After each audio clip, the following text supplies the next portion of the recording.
Untuk edisi Cerita Nusantara kali ini. Langsung saja, saudara, menjelang Imlek 10 Februari 2024 mendatang, atlet barongsai di Kota Makassar, Provinsi Sulawesi Selatan kian intens berlatih. Mereka ingin membawakan performa terbaik mereka untuk tampil di hari Tahun Baru Cina nanti. Apalagi pesanan untuk tampil di publik kian banyak mereka terima.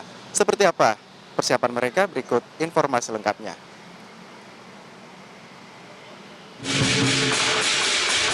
Jelang Imlek, kelompok barongsai Vihara Girinaga di Kota Makassar, Sulawesi Selatan ini kian intens berlatih.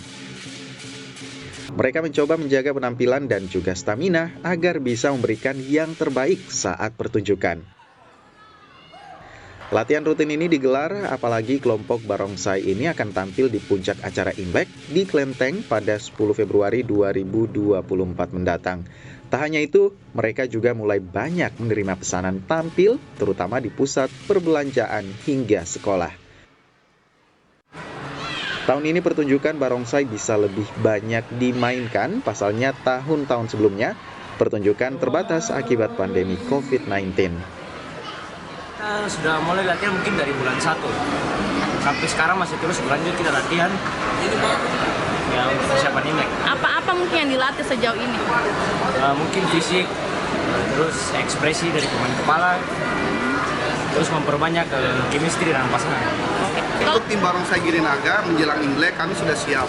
Bahkan sampai saat ini orderan kami pun terus masuk ke beberapa sekolah-sekolah, termasuk perusahaan-perusahaan, termasuk ini nanti kita di bandara. Kalau untuk latihannya kami update setiap hari latihannya.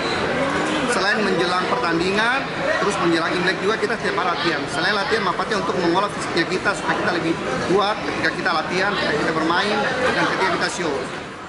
Barongsai sendiri merupakan tarian tradisional asal Tiongkok dengan menggunakan sarung yang menyerupai singa.